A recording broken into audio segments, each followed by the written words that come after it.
नमस्कार दोस्तों। 132 केवी SF6 circuit breaker के कंट्रोल एंड प्रोटेक्शन स्कीम के बारे में हम लोग जान रहे थे। बेसिकली कंट्रोल सिस्टम के बारे में ही हम लोग पढ़ते हैं। प्रोटेक्शन जो है वो रिले के थ्रू गाइड होता है। ब्रेकर का काम सिर्फ क्लोज या ट्रिप करना है, और जो हाई कंडक्शन स्टेट में क्लोज या ट्रिप होता है ब्रेकर, उस अवस्था में जो आर्क जनरेट होता है उसकी क्वेंचिंग करने के लिए SF6 मीडियम का प्रयोग किया जाता है। इसके लिए इस SF6 सर्किट ब्रेकर इसको कहा जाता है। अभी तक हम लोगों ने पिछले लेक्चर्स में एक सीमेंस के रेफरेंस से, सीमेंस का जो ब्रेकर का ड्राइंग जनरली अवेलेबल होता है उसको हम लोगों ने अपने हिसाब से समझने का प्रयास किया था, डिस्कस करने का प्रयास किया था।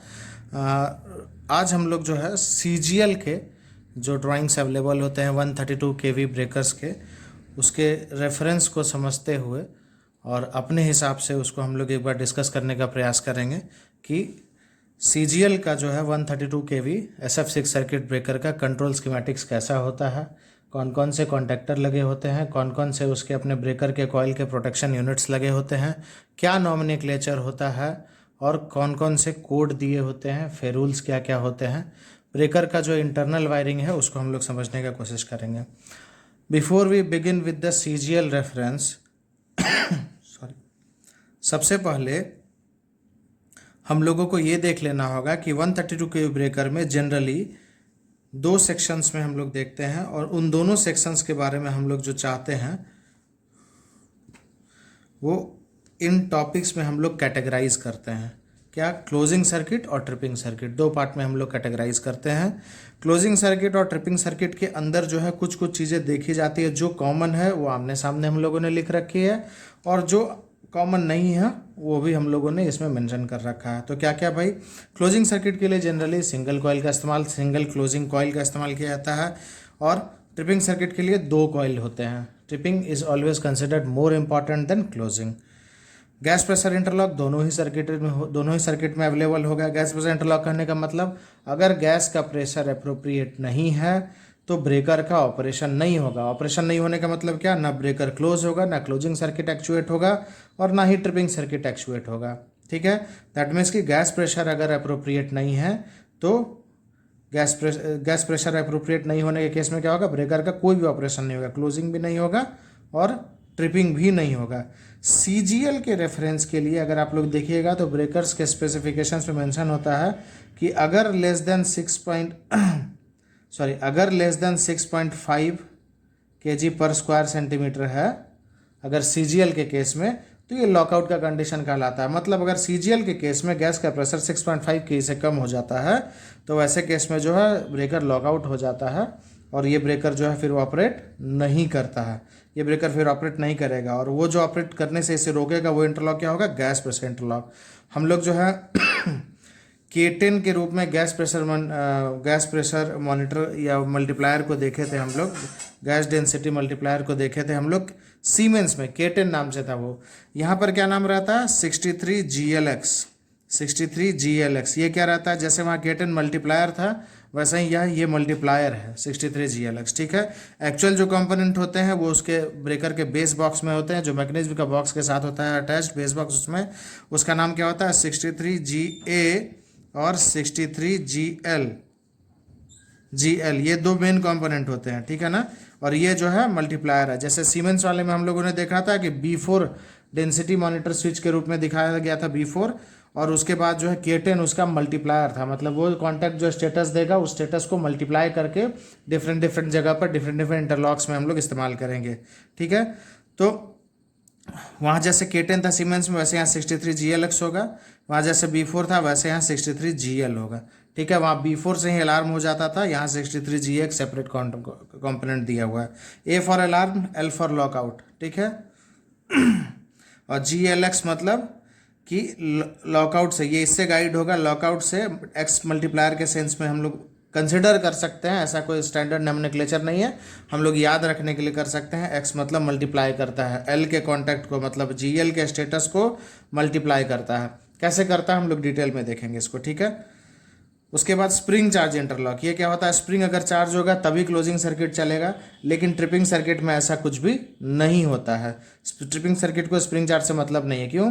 क्योंकि जैसे ही ब्रेकर क्लोज होता है तो ट्रिपिंग का जो स्प्रिंग है वो ऑटोमेटिकली साथ में ही चार्ज हो जाता है, वो कपल्ड होता है, ठीक है। Anti pumping relay interlock, anti pumping relay interlock क्या होता था, हम लोग पहले भी देखे हुए हैं कि अगर किसी कारण से continuous closing command pump in हो रहा है तो उस पंपिंग को रोकने के लिए जो है एक एंटी पंपिंग रिले इंटरलॉक लगाया हुआ है। जब तक एंटी पंपिंग रिले जो है डी एनर्जाइज नहीं हो या रिलैक्स्ड कंडीशन में नहीं हो तब तक जो है ब्रेकर के क्लोजिंग सर्किट को एक्चुएशन नहीं दिया जा सकता है। ट्रिपिंग के सर्किट में ऐसा कुछ नहीं है ट्रिपिंग के सर्किट के लिए ऐसा कोई परेशानी वाली बात नहीं है। उसके बाद क्या है, ब्रेकर के एनसी के कांटेक्ट का इंटरलॉक, एनसी के कांटेक्ट का इंटरलॉक क्लोजिंग सर्किट में दिखाया जा रहा है। ये क्या एश्योर करता है कि ब्रेकर को क्लोजिंग सर्किट का कमांड तभी मिले, मतलब ब्रेकर को क्लोज होने का कमांड तभी मिले, ब्रेकर का क्लोजिंग सर्किट तब ही एक्चुएट करे जब ब्रेकर का एनसी कंडक्शन देता रहे। एनसी करने का मतलब remains closed in normal condition, और ब्रेकर का नॉर्मल कंडीशन क्या होता है, ब्रेकर ट्रिप्ड अवस्था, ब्रेकर का ट्रिप्ड कंडीशन या ब्रेकर का ओपन कंडीशन। तो जब ब्रेकर ओपन कंडीशन में होगा तो उसका एनसी कॉन्टैक्ट कंडक्शन देगा, तो उस समय क्लोजिंग सर्किट जो है वो एक्चुएट हो सकता है, मतलब ब्रेकर ट्रिप अवस्था में हो तब ही क्लोजिंग सर्किट चले। उसी तरीके से क्या है, जब ब्रेकर क्लोज अवस्था में होगा तो उसका एनो कॉन्टैक्ट कंडक्शन देगा। एनो कॉन्टैक्ट मतलब remains open in normal condition. Breaker का नॉर्मल कंडीशन क्या है भाई, ओपन कंडीशन या ट्रिप कंडीशन। तो जब ब्रेकर ट्रिप कंडीशन में रहेगा तो ये कॉन्टैक्ट जो है वो क्या रहेगा, नॉन कंडक्टिंग रहेगा। क्यों, remains open, remains non conducting in normal position, in normal condition. तो ब्रेकर जब ऑफ रहेगा तो एनो कॉन्टैक्ट नॉन कंडक्टिंग रहेगा, ब्रेकर जब ऑन हो जाएगा तो एनो कॉन्टैक्ट क्या हो जाएगा, कंडक्टिंग हो जाएगा। मतलब ब्रेकर जब ऑन हो या ब्रेकर जब क्लोज्ड हो तब भी उसका ट्रिपिंग सर्किट जो है वो एक्चुएट हो सके। मतलब ब्रेकर अगर ऑफ है तो क्यों ट्रिपिंग सर्किट एक्चुएट हो, ऑन के कंडीशन में ही होना चाहिए। तो ऑन के कंडीशन में होने के लिए क्या है, उसके एनो कॉन्टैक्ट का जो है एक इंटरलॉक दिया रहता है। उसके बाद क्या है, दो ट्रिप कॉइल की हमने बात की थी, दोनों ट्रिप कॉइल का जो है दो स्टेट में सुपरविजन होता है, pre close and post close supervision. हम लोगों ने ट्रिप सर्किट सुपरविजन में इसके बारे में थोड़ा सा पढ़ा था, अभी और भी आगे जो है कुछ और डिटेल में हम लोग इसके बारे में जानेंगे, ठीक है। Pre close and post close supervision जो है ये दोनों कॉइल के लिए होता है, सिर्फ एक कॉइल के लिए। मतलब TC1 के लिए भी ऐसा ही रहेगा, प्री क्लोज और पोस्ट क्लोज, और TC2 के लिए भी। इसको हम लोग ट्रिपिंग सर्किट में क्यों देख रहे हैं, क्योंकि ट्रिपिंग सर्किट में ही प्री क्लोज और पोस्ट क्लोज का स्टेटस एक एक पॉइंट से हम लोग डिराइव करते हैं। उस पॉइंट को हमें हमेशा आइडेंटिफाई करने आना चाहिए, तभी हम किसी तरह का प्रॉब्लम या प्रॉब्लम को ट्रबल शूट करेंगे, ठीक है। उसके बाद क्या है ये जो सुपरविज़न होता है प्री क्लोज और पोस्ट क्लोज का, ये सुपरविज़न जो है कंट्रोल पैनल में जो 95 रिले या 195/295 करके रिले लगा रहता है, दो रिले लगे रहते हैं, एक ट्रिप कॉइल 1 के सुपरविज़न के लिए, एक ट्रिप कॉइल 2 के सुपरविज़न के लिए। तो उन रिले का स्टेटस से पता चलता है कंट्रोल पैनल में कि अभी ट्रिप कॉइल हेल्दी है कि नहीं। तो उन रिले से जो इंटरलॉक डिसाइड होता है वो क्लोजिंग सर्किट में इस्तेमाल होता है। हालांकि ये ब्रेकर के ड्राइंग में आपको नहीं मिलेगा, TC1-2 का सुपरविज़न जो होगा ये आपको मिलेगा कंट्रोल एंड रिले पैनल के ड्राइंग में, लेकिन क्लोजिंग सर्किट में भी इसका फंक्शन है। बस इस बात के लिए इसको यहाँ पर मेंशन किया गया है। इन दोनों रिले के स्टेटस को देखने के बाद ही कंट्रोल पैनल जो है वो क्लोजिंग सर्किट को कमांड देता है। इसका मतलब TC1/2 सुपरविज़न का जो कंट्रोल है या जो इंटरलॉक है क्लोजिंग सर्किट में, वो सिर्फ तब तक ही काम करेगा जब तक कि आप ब्रेकर को रिमोट से क्लोज करना चाहते हैं। अगर आप ब्रेकर को लोकल से क्लोज करना चाहेंगे तो TC1-2 का सुपरविज़न जो है ये काम नहीं आएगा क्लोजिंग सर्किट में, ठीक है। उसके बाद एक और चीज़ क्या, local remote operation through LR switch, local remote switch. Breaker का क्लोजिंग सर्किट जो है उसमें ब्रेकर के अंदर LR स्विच जो लगा होता है उससे डिसाइड कर सकते हैं कि ये ब्रेकर लोकल से ही ऑपरेट हो या रिमोट से ही ऑपरेट हो। जबकि ट्रिपिंग सर्किट में जनरली ऐसा नहीं देखा जाता है कि LR स्विच को यूज़ किया जाए। ट्रिपिंग सर्किट में जनरली LR स्विच का इस्तेमाल जो है नहीं किया जाता है। ट्रिपिंग के लिए माना जाता है कि अगर ब्रेकर में किसी ने गलती से लोकल करके छोड़ दिया और ब्रेकर सर्विस में है तो कम से कम ट्रिपिंग तो होनी ही चाहिए। So once again tripping is always considered more and more important than closing. Tripping should never fail, ठीक है, ट्रिपिंग शुड नेवर फेल। तो दोनों कैटेगरी में हम लोगों ने सर्किट ब्रेकर की वायरिंग को बांटा। इसके अलावा कुछ इंडिकेशन सर्किट होती है। इसके अलावा क्या होती है, इंडिकेशन सर्किट। क्या इंडिकेशन होगा भाई, तो स्प्रिंग चार्ज का स्टेटस, स्प्रिंग अभी चार्ज है कि नहीं।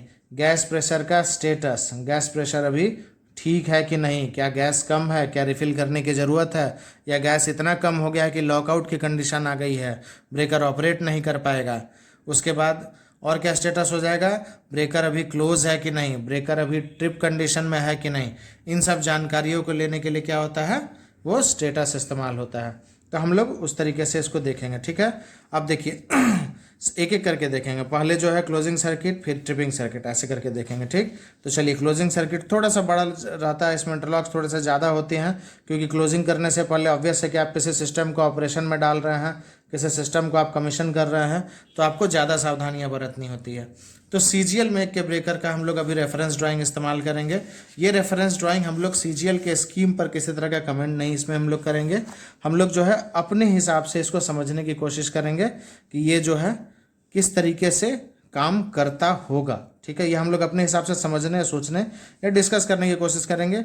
अगर इसमें कुछ मिस्टेक्स होगी तो आप लोग प्लीज़ मुझे बताइएगा, so that I may correct my self and my other viewers, ठीक है। तो चलिए, CGL का जो है हम लोग के पास है ये ब्रेकर का स्कीमेटिक्स। तो चलिए, हम लोग जो है CGL के रेफरेंस ड्राइंग के ऊपर डिस्कस करना शुरू करते हैं। होपफुली ये विजिबल हो सबको। वैसे मैं साथ साथ में बोलता चला जाऊंगा, सो दैट कि अगर कहीं पर विजिबिलिटी का कोई इशू हो तो उसे एड्रेस किया जा सके, उसे समझा जा सके, ठीक है। जैसे सीमेंस का ब्रेकर हम लोग 132 kV देखे थे, लगभग वैसा ही है, सब कुछ वैसा ही है, कोई बहुत ज़्यादा इसमें डिफरेंसेस नहीं है। लेकिन जो कुछ डिफरेंसेस है वो कहाँ है, नॉमेनक्लेचर में। नॉमेनक्लेचर में कुछ डिफरेंसेस है, तो नॉमेनक्लेचर के बारे में हम लोग अभी जो है वो देख लेते हैं।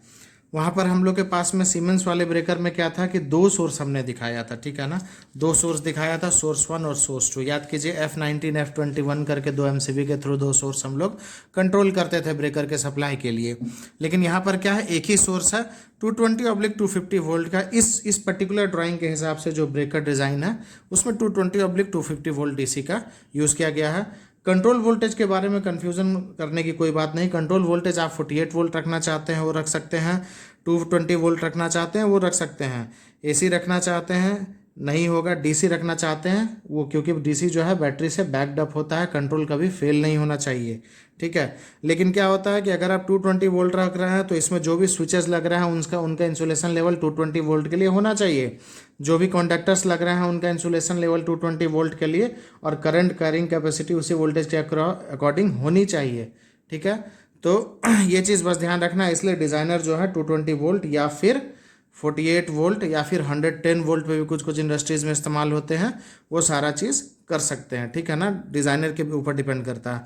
हम लोग बेसिकली ये समझने की कोशिश कर रहे हैं कि कंट्रोल लॉजिक कैसे डिज़ाइन किया होगा, क्या चाहता होगा, ठीक है ना। तो चलिए इसमें देखते हैं। सबसे पहले क्या है, सोर्स का बस क्या है, यहाँ पर जो क्या लिखा हुआ है, ऊपर में J1 लिखा हुआ है और नीचे क्या लिखा हुआ है, J2 लिखा हुआ है। X1 का 5 और X1 का 6, मतलब X1 जो टर्मिनल ब्लॉक का जो सीरीज होगा उसके टर्मिनल नंबर 5 और 6 पर X1 के 5 और 6 पर J1 और J2 कनेक्टेड होगा। किधर, ब्रेकर के इंटरनल वायरिंग के साइड। यहाँ पर क्या होगा, फील्ड से आकर के, मतलब कंट्रोल रूम से आकर के DC सप्लाई कनेक्ट होगा 5 और 6 नंबर पे। 5 नंबर पे DC पॉजिटिव और 6 नंबर पे DC नेगेटिव, ठीक है। J1 और J2 आगे जब बढ़ा तो एक MCB को क्रॉस किया, ठीक है। एक MCB क्रॉस करने के बाद क्या बन गया, J3 और J4। मतलब अब इसके आगे DC सप्लाई के नाम पे जो मिलेगा नेगेटिव क्या मिलेगा, J4 मिलेगा। नेगेटिव देखिए यहाँ से नीचे आ गया, नेगेटिव J4 मिलेगा, और पॉजिटिव बस जो है यहाँ से यहाँ आगे चला गया, J3 मिलेगा। पॉजिटिव बस यहाँ चला गया, मतलब J1 J2 सिर्फ मुख्य सप्लाई तक है। जैसे ही वो सप्लाई MCB को क्रॉस करेगा J3 J4 बन जाएगा, ठीक है। इसलिए कंफ्यूज नहीं करना है। चलिए नेगेटिव आ गया। नेगेटिव आगे किसको किसको मिला, सबसे पहला मिल गया 52C को J4 से, मतलब 52C के एक साइड में क्या लगा होगा, J4, मतलब DC नेगेटिव सप्लाई लगा होगा। फिर आगे आया किसको मिल गया, 52Y को। 52Y क्या है भाई, एंटी पंपिंग, ठीक है ना। K75 दिखाते थे सीमेंस वाले में, याद कीजिएगा। अभी जो है यहाँ पर 52Y दिखाया, तो ये क्या हो गया, एंटी पंपिंग रिले। फिर आगे गया 52T1 को नेगेटिव मिल गया, मतलब 52 मतलब ब्रेकर हो गया, T1 मतलब ट्रिप कॉइल 1 हो गया, फिर आगे गया T2 को मिल गया, 52 T2 मतलब ट्रिप कॉइल 2 को मिल गया, फिर आगे गया 88M को मिल गया। 88M जो है वो क्या है, स्प्रिंग चार्ज का प्राइम कॉन्टैक्टर है या मेन कॉन्टैक्टर है। स्प्रिंग को चार्ज करने के लिए सीमेंस वाले ब्रेकर में हम लोग के पास क्या रहता था कि उसका लिमिट स्विच के थ्रू हम लोग करंट का कंडक्शन कराते थे और उससे स्प्रिंग चार्ज मोटर को चलाते थे। लेकिन सीजीएल वाले ब्रेकर में क्या होता है कि लिमिट स्विच के माध्यम से सिर्फ एक प्राइम कॉन्टैक्टर को रन कराते हैं जिसका नाम होता है 88M। और ये 88M के जो आउटपुट कॉन्टैक्ट्स होते हैं उसके थ्रू जो है हम क्या करते हैं कि मोटर को रन कराते हैं या इंडिकेशन का पर्पस सॉल्व करते हैं या क्लोजिंग सर्किट में इंटरलॉक देते हैं। ठीक है, ये तीनों चीज़ें। उसके बाद ये नेगेटिव फिर कहाँ चला गया, 63GLX के पास।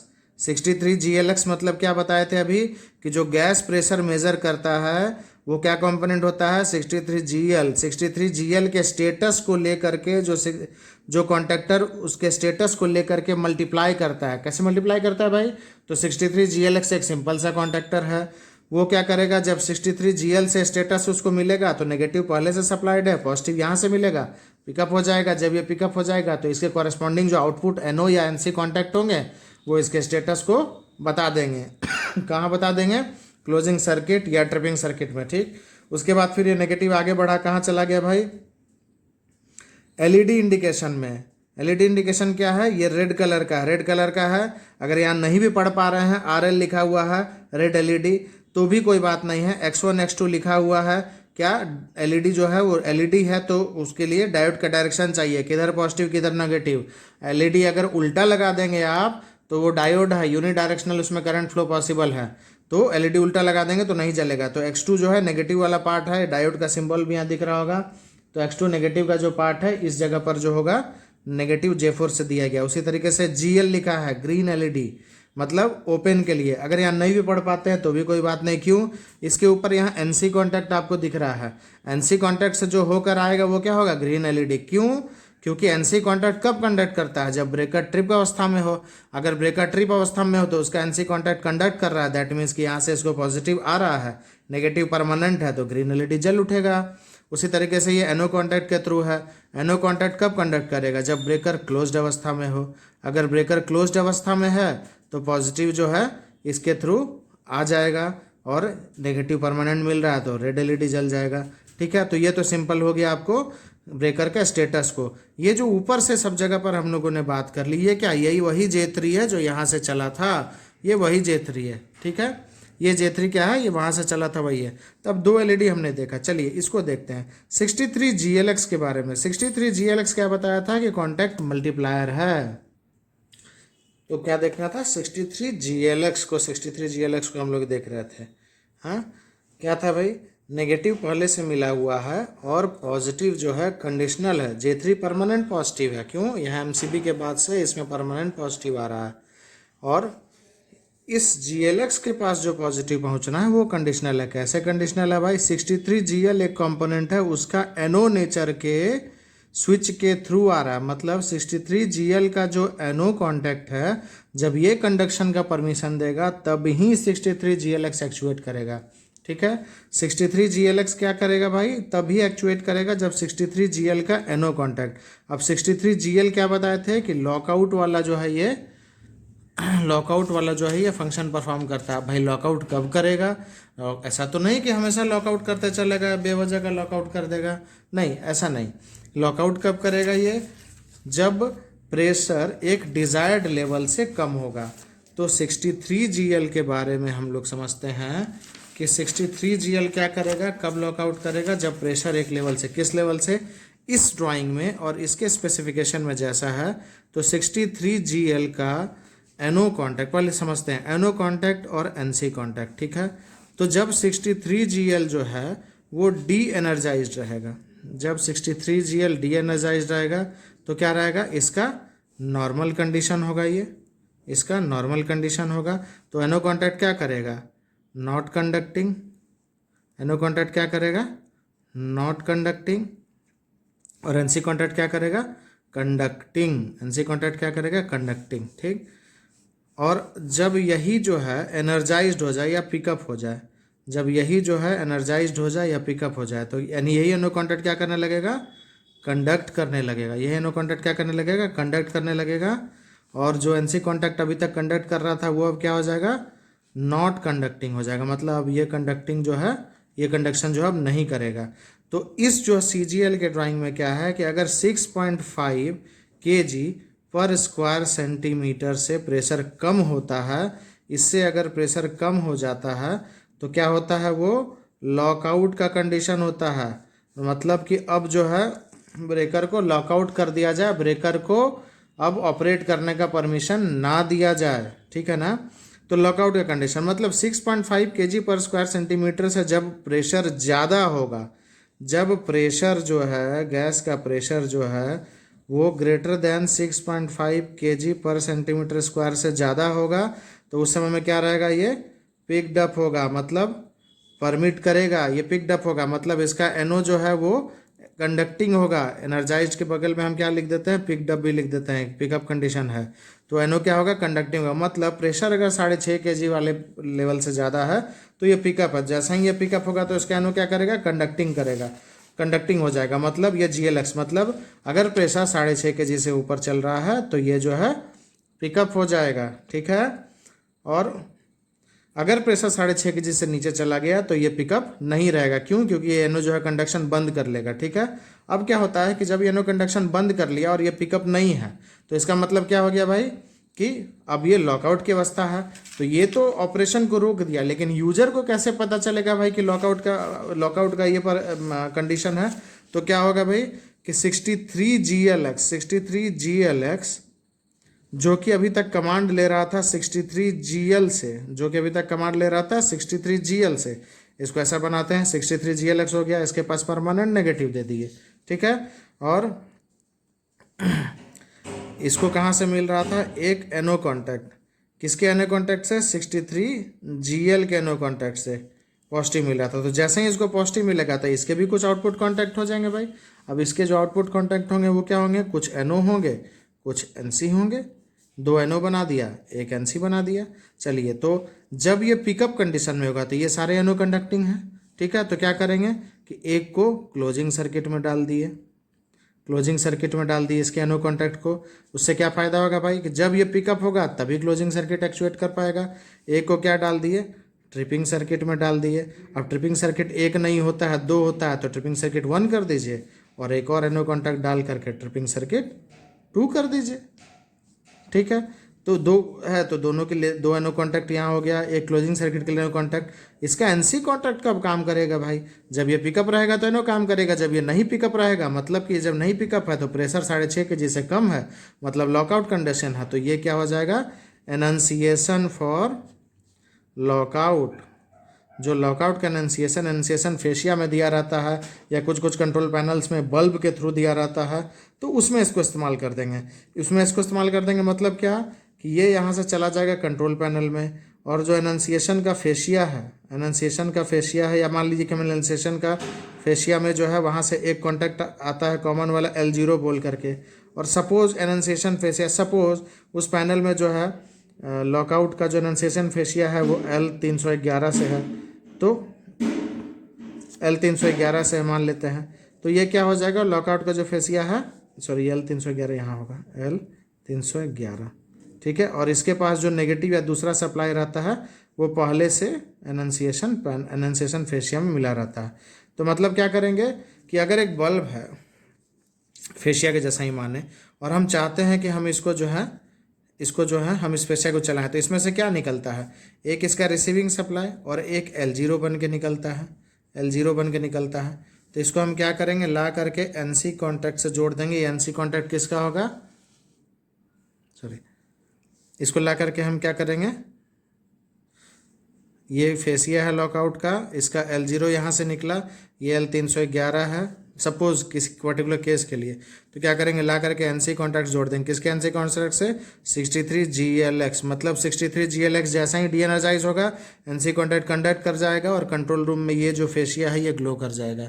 क्या ग्लो कर जाएगा ये फेशिया, कि गैस प्रेशर इतना कम है कि अब गैस प्रेशर कम होने की वजह से ब्रेकर लॉकआउट हो चुका है। मतलब इस चीज़ को एकदम ध्यान से समझना है कि 63GA और 63GL ये दोनों अलग अलग चीज़ है, लेकिन दोनों प्रेशर मॉनिटर ही है। ये प्रेशर मॉनिटर क्या करता है कि किसी एक पर्टिकुलर प्रेशर से कम होने पर, किसी एक पर्टिकुलर प्रेशर से कम होने पर एनसी कॉन्टैक्ट के थ्रू, अपने एनसी कॉन्टैक्ट के थ्रू कंट्रोल रूम में अलार्म बजवाता है। अलार्म किसका बजवाता है? गैस प्रेशर लो का, लॉकआउट का नहीं, गैस प्रेशर लो का, ए से अलार्म, ठीक है, लो का।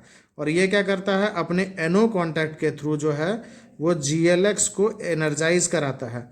अब जब इसका एनो कॉन्टैक्ट ना काम करे, मतलब एनो कॉन्टैक्ट नॉन कंडक्टिंग है, मतलब GL जो है वो ड्रॉप अवस्था में है, मतलब प्रेशर जो है 6.5 kg से कम है, तो उस अवस्था में क्या हो जाता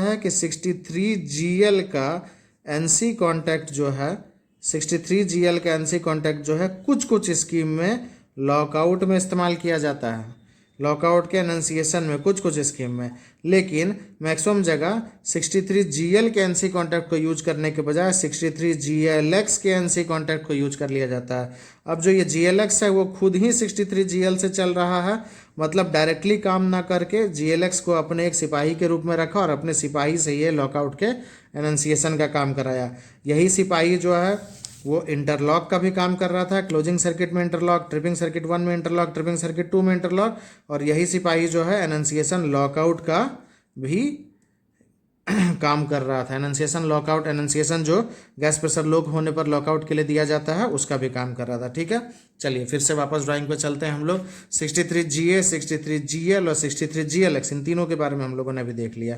ठीक है, उसके बाद आता है एक और चीज़, क्या? 88M। 88M क्या है? स्प्रिंग चार्ज मोटर का कॉन्टैक्टर है, स्प्रिंग चार्ज मोटर का प्राइम कॉन्टैक्टर है। अब स्प्रिंग चार्ज मोटर का प्राइम कॉन्टैक्टर होने का क्या मतलब है, कैसे काम करता है, समझते हैं। 88M को नेगेटिव सप्लाई J4 से परमानेंट मिला हुआ है, और जो पॉजिटिव सप्लाई J3 के साइड से आना है, जो पॉजिटिव सप्लाई J3 के साइड से आना है वो कैसे आ रहा है? लिमिट स्विच के द्वारा आ रहा है। कौन सा लिमिट स्विच? ये स्प्रिंग चार्ज का ही अपना लिमिट स्विच है, यहाँ पर LS लिखा हुआ है, ये लिमिट स्विच का सिंबल है। इस लिमिट स्विच को TB के टर्मिनल नंबर X2 के 1 और X2 के 2 से दिखाया गया है।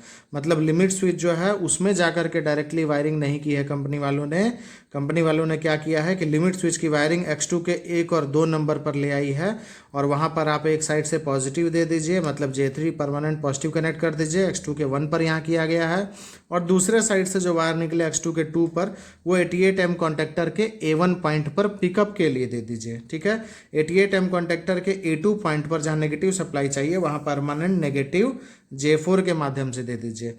ठीक है, अब चलिए ये लिमिट स्विच जो है, ये लिमिट स्विच किस नेचर का है जरा ध्यान से देखिए। ये लिमिट स्विच है NC नेचर का, हो सकता है क्लोजली नहीं दिख रहा हो, NC नेचर का है।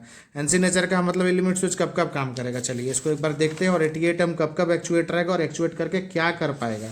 ठीक है ना, चलिए ये देखते हैं। तो 88M जो है वो क्या कर रहा है, लिमिट स्विच के NC नेचर से आ रहा है, और 88M जो है एनर्जाइज हो रहा है। 88